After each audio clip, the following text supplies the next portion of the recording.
is to use automatic determination of the excitation frequency of the piezos. In this or for this purpose, a feedback amplifier is used, which forms a resonant circuit with the piezo, and this requires also this requires a linear output stage for each piezo. But with this electronic, you can be sure that the excitation frequency is exact the resonance frequency of the piezos.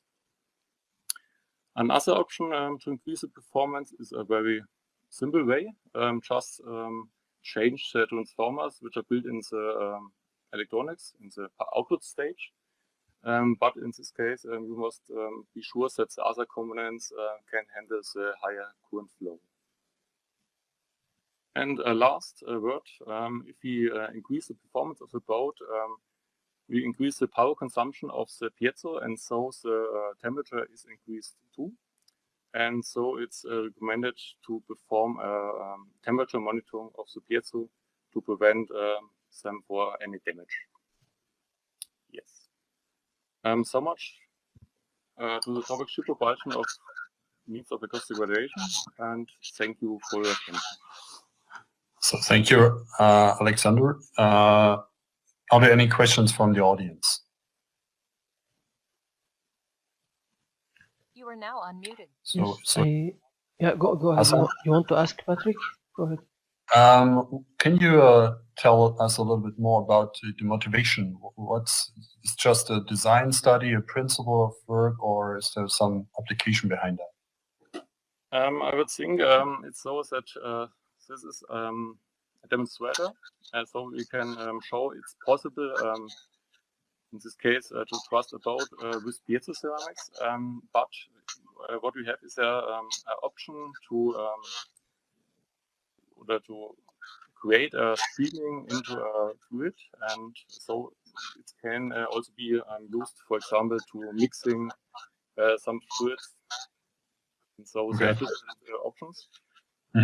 Also, motivation was that we have a demonstrator to show this effect is possible, and so the company, for example, can see maybe we can use it for our work. Okay. I have another question from the audience. It's on the noise pollution for the aquatic life. Okay, this is then something which has to be discussed if you would have a larger chip with ultrasonic motor inside. Yeah, so it's just a demonstrator to show the streaming induced by the piezo, right? It's not really planned to have a larger boat on that. It's possible. We have ideas that we can build this boat a little bit bigger, for example, 1 or 2 meters, but it's only a plan. Maybe if we realize it, it would be an option to trust the boat without any moving parts. And I think that's a benefit. And so maybe in the future we will build a bigger version of the boat. Okay. So there is another question, but due to time, I will move to the next presentation. Maybe you can answer them directly to the question in the chat? Or? Yeah, in the chat. You hopefully see it. Okay.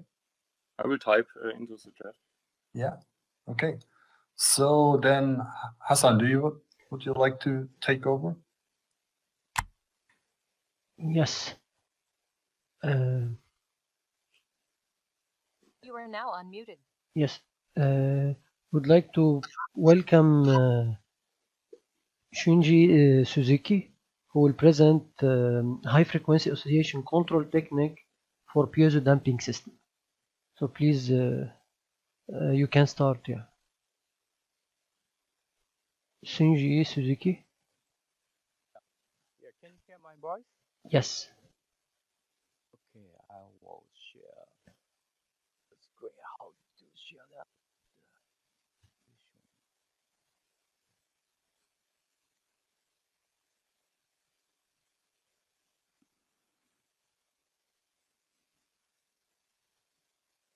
I don't know how. this program? Okay.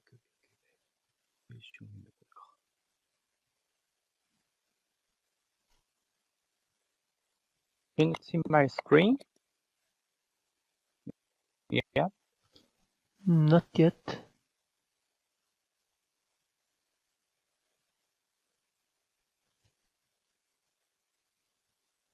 Not yet.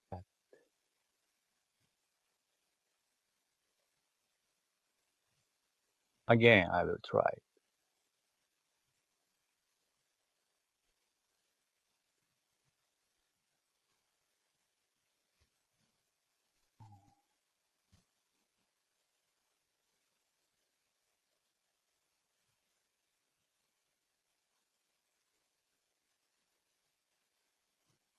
How about that? No? No. Oh. So are you actually pressing on screen sharing? Yeah, I think now we are able to see. Yeah. Yes. Feel free Now to it's share. working. Yeah, okay. I changed to the PowerPoint. Okay. Is it okay? Go ahead. Yes. Okay. Thank you. Good evening and good morning. I am Shinji Suzuki from Honda Research and Development Center. I am in the research division, and we are researching for a piezo damping system. And today I will present about the high frequency oscillation control technique for our system. And this is our piezo damping system overview. The objective of this system is reducing the vibration of the vehicle panel. As evaluating the system, we made a simple panel like this. This one represents the vehicle frame and the vehicle panel. And this system is made by the actuator and controller and sensor. To making this system, we have the higher importance for the practical use. For the actuator, we'd like to drive around the 12 volt low voltage operation. We're making the multi-layer unimorph PZT actuator. And for the controller, we're making an analog circuit. We want to make a simple and low-cost controller. For the sensor, we are looking for the light and small and low-cost sensor until the 1 kHz detection. At first, we are looking for the MEMS sensor like this, but we cannot find the sensor that achieved to our requirement. And then we are making a piezoceramic strain sensor. And using this evaluation panel, we are making two kinds of tests. First is actuator to sensor transfer function. When I exciting this panel by this actuator and detecting the strain of this panel by this sensor. And the second test is a control performance.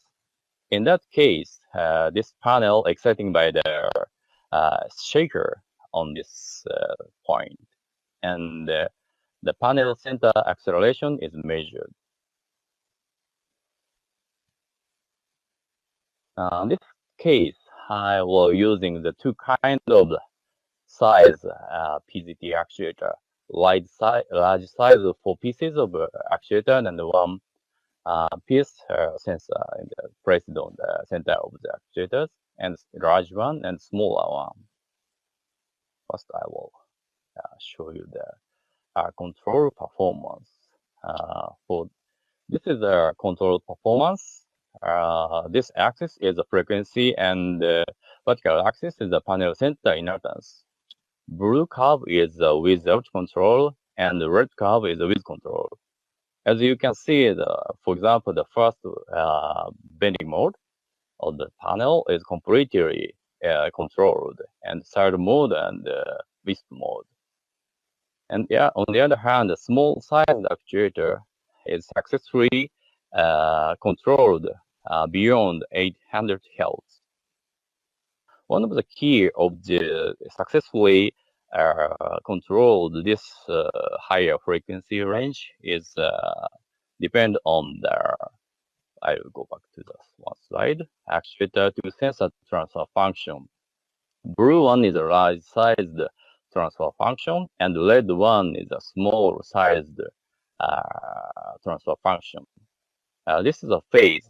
The blue one is depend on the large size. The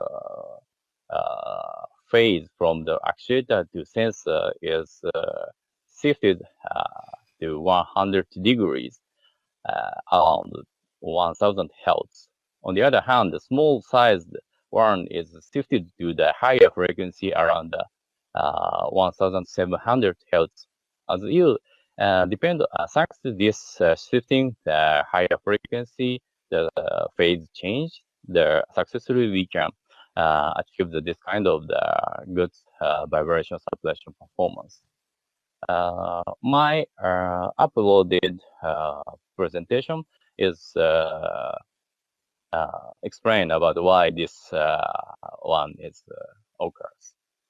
Okay. Yes, that's all for my presentation. Thank you for your attention. You are Okay. now unmuted. Thank you. Thank you, Suzuki. Do you have any question? Yep. Yes. Who would like to ask from the audience? Any question to Suzuki? I may ask you a question. In your slide 4, Yes, please. you was presenting Right. Cool. amplitude in decibel. Okay. Yep. And what this decibel represent actually? Is it the attenuation or the vibration? Yeah. Sorry. This transfer function is this evaluation result. When voltage is applied to the actuator, the output is a voltage from a sensor. This one. As a result, the amplitude voltage means inputted actuator voltage and output voltage of sensor. So it represents the vibration of your plate. So it is the vibration of your plate. So it vibrate less with the small size, right? Yeah, kind of the vibration performance of the actuator and detecting sensor out. So you succeed to damp more the vibration at low at a small size with small size piezoelectric patches, right? Yes. You are understanding this correct. Small patches actuator is a lower excitation performance. As you can see, the blue one is higher excitation performance, but the red one is lower. Good. Any other question from the audience you'd like to ask to Suzuki? We still have like 2 minutes. Oh. Okay, thank you, Suzuki. Thank you so much. Yeah, thank you very much. Maybe we welcome Tatsuki Sasumira, who will present to us a paper titled Phase Difference Torque Control of Ultrasonic Motor for Walking Assist System. So, yes. So, we'd like to welcome Sasumira. Okay, hello. Hi. Can you hear me my voice? Yes. Okay, so can you see my screen? Same, yes, yeah. Go ahead. Okay. So You are now muted. today I'd like to talk about the method to improve torque control of ultrasonic motor by reducing holding torque. Okay, so the ultrasonic motor has many unique merits, such as lightweight or high torque. So utilizing such merit, we are developing walking assist suits using traveling wave type USM, as shown in this figure. So in this walking assist suits, ultrasonic motor must follow and support humans' walking motion without disturbing it. So to realize this function, it is important to implement torque control. But torque control of USM is relatively difficult. due to complicated characteristics of USM, such as holding torque. So, to overcome the problem of holding torque, we theoretically analyzed torque characteristics of turbine wave USM and compared several torque control methods. So firstly, I simulated torque speed characteristic of turbine wave ultrasonic motor using the model shown upper of the slide. So shortly speaking, this model considers elastic deformation of rotor to calculate both preload distribution and frictional force. So when the stator vibrates, stator and rotor contact on partial surface and soft friction radius of rotor deforms due to preload applied on rotor, and preload distributes proportional to the deformation. Similarly, frictional force is calculated proportional to deformation in tangential direction, and state of the contact surface, stick or slip, is determined with the frictional force rated maximum frictional force or not. So using this model, we analyze torque speed characteristic as shown in lower graphs. So usually, turbine wave ultrasonic motor combines two standing waves with 90-degree phase delay to form turbine wave. So when vibration is large, ultrasonic motor produces high torque as shown as light blue line here. But at smaller vibration amplitude, for example on blue line, which shows 0.1 micrometer vibration amplitude, in this case, the ultrasonic motor cannot produce driving torque. In this case, the direction of torque and speed is opposite. So this means ultrasonic motor is rotated passively by external torque, and ultrasonic motor resists its rotation due to friction. And as shown in blue line, when magnitude of external torque is lower than 0.5 Newton meter, the rotation speed fixed to 0. So this means you need more than 0.5 Newton meter torque to rotate rotor, and this torque is called holding torque. And the left graph is when two standing wave has no phase delay and it forms standing wave, which cannot produce any driving torque.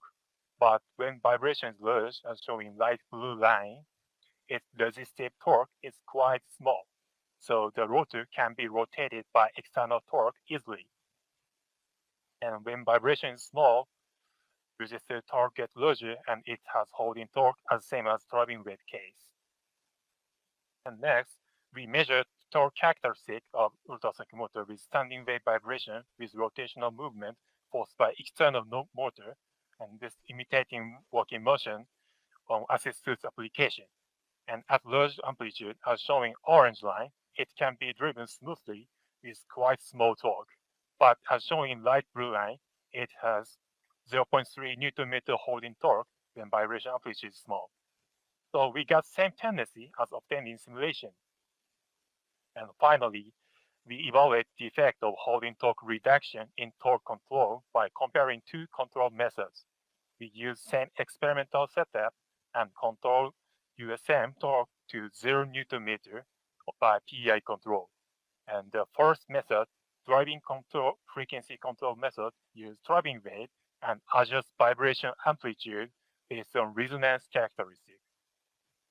But when rotation speed is 0 RPM, it failed to set torque to 0 because when vibration amplitude is too small, it has holding torque. So as a result, large torque error was observed when rotation speed, shown in orange line, is close to 0. And on the other hand, phase control adjusts phase delay of two standing waves instead of wave amplitude.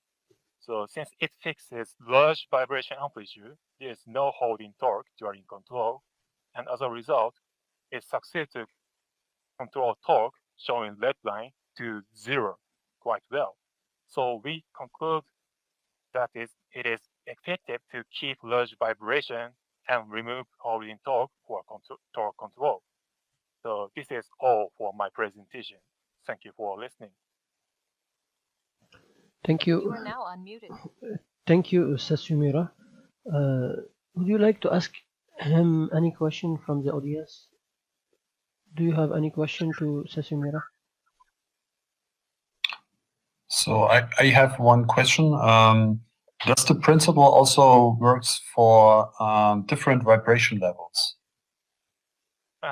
Different vibration levels. Yeah, above the threshold you have shown there. Okay, the threshold. Okay, so you mean the principle is the reduction of holding torque, right? Yeah, you want to reduce the holding torque, and does Yes. this phase control method also works for different vibration levels? Yes. So, okay, so I'd like to share the different result. Okay, so wait a minute, please, and I'd like to show other result. So, okay, so this is the result of the phase control, but with so with different vibration level.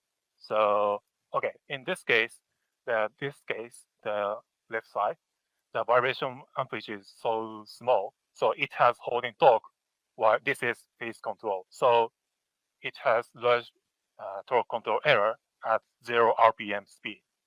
But in the right graph, there is almost no torque error because it has large vibration amplitude. So important thing is have large vibration amplitude. So only so even in the phase control, if the vibration amplitude is too small, it suffers the holding torque and this torque error.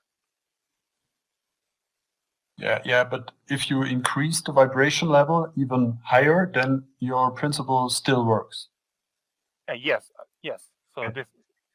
so as you can see in the right graph, Okay. this is a result when you increase the vibration amplitude. Okay. And for the Shinsei motor, you have a maximum torque of 0.8 Newton meter. Is this enough for the application for the walk assist? Oh, okay. So yeah. So in our walking assist suit, and this walking assist not replace all the function of the human's leg. So it's only supports. So it's this walking assist try to change the walking motion of the human, or especially for elderly people, slightly. So it is enough to have small output torque to change the walking motion slightly. Okay, thank you. Okay, thank you. Yeah. Any other question you want to ask to Sasumira? We still have 1 minute. So okay, let's move to the last presentation with Kentaro Omori. He will present about Corshell droplet generation device using ultrasonic transducer. So please welcome Omori.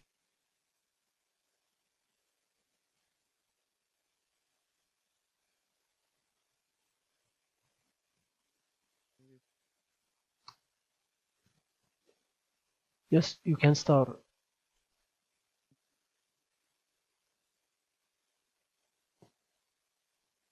Hello, Omori. Yes, we hear you. You can start. Thank you very much for coming today. You are now muted. I'm Kentaro Omori from Okayama University in Japan. I'll talk about a core shell droplet generation device using a flexible vibration via bolt clamp transmission type ultrasonic transducer. The core shell droplet is a compound of core phase and shell phase. There are two liquids like water and oil.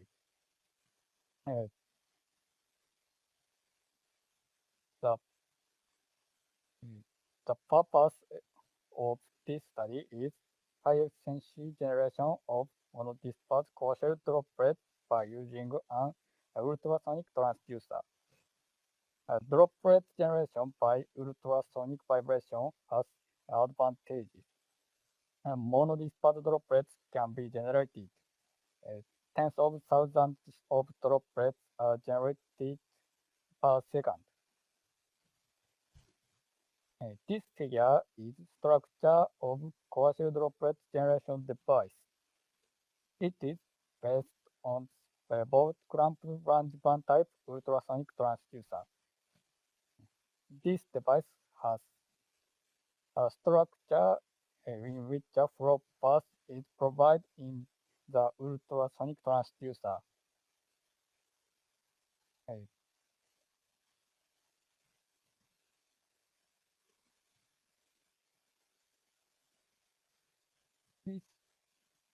This video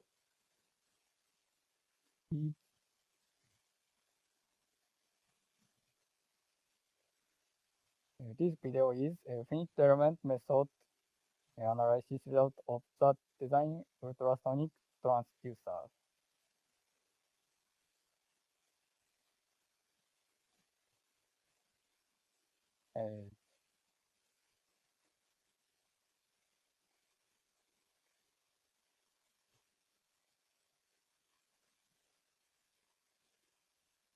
You can see that the device was subjected to a first order fractal vibration mode.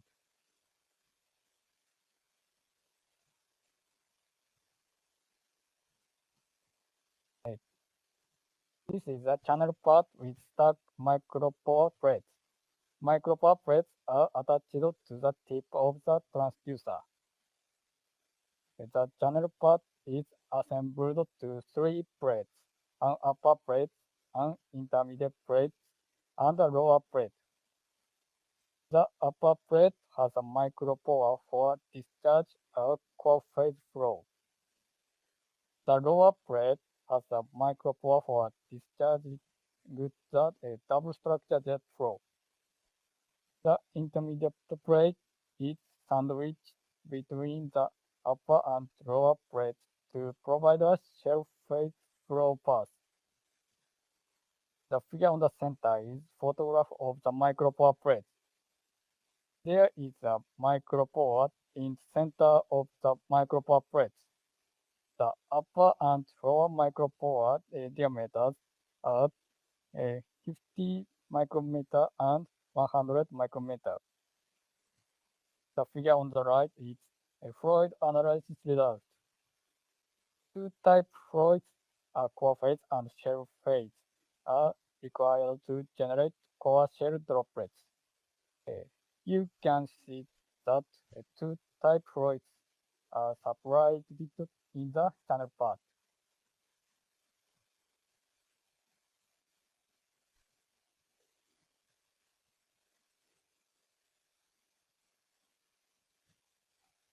This is the experiment result. Core shell droplets were generated when applied voltage was changed. The driving frequency was 29 kHz. Because the driving frequency is equal to the number of droplets. 29,000 droplets are generated per second.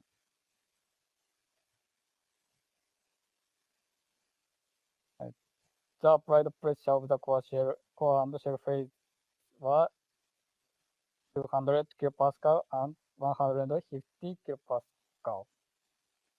The video shows the droplet generation when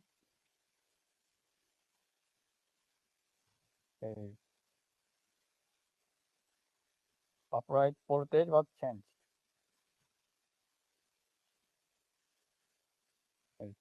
Stable droplet generation is performed as the applied voltage increases. So, an applied voltage above a certain value is required to generate monodispersed droplets. When applied voltage is 7 volt peak to peak or larger, a monodispersed droplet, core shell droplets were generated. This table shows the relationship between applied voltage and droplet diameter. In this research, a monodispersity was assumed using the coefficient of variation. And the coefficient variation was 5% or less. It was determined that uniform droplet was generated. When the applied voltage was sampled peak to peak, the average diameter and the coefficient of variation of droplet were 209 micrometer and 4.7%. This is monodispersed droplets. When applied voltage is 7 volt peak to peak or larger, monodispersed coherent droplets were generated. Therefore, we have successfully generated monodispersed coherent droplets with high productivity. Thank you so much for your kind attention. You are now unmuted. Thank you. Thank you, Omori. Do you have any question to him, dear audience? Do you have any question to Omori? Yes. Still have few minutes. May I? Yes. May I ask a question? Actually, is how they apply the pressure in core and shell phase affect your droplet rate? Because in your last slide you presented to us the applied pressure in the core and shell phase. Applied pressure. Yes, in here. Yeah. How those will affect the droplet? I can't understand. Is it? Group chat, please. Yeah. Is it the applied pressure one of your parameter in your design? Pardon? Yeah. Are you changing the applied pressure or you keep it fixed? And the applied pressure? Yeah. So my question, the applied pressure on your core and shell phase changing or still fixed? Constant, always constant, or you change them?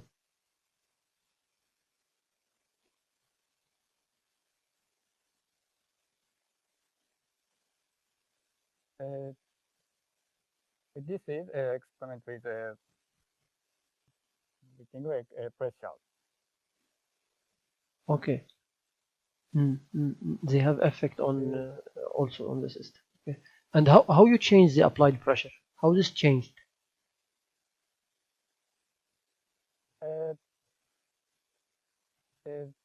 Using a regulator.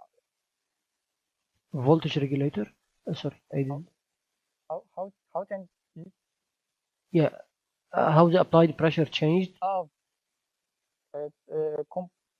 Compressor. Yeah. Yeah. Thank you. Yeah, I get it. Yeah. Okay. Thank you so much. I would like to thank everybody, also the co-chair, Mr. Patrick, for co-sharing this session. I think we conclude now, right? Okay, thank everybody, and have a nice afternoon and evening, morning. Yeah. And we see you for the review talks in 50 minutes. See you. Bye-bye.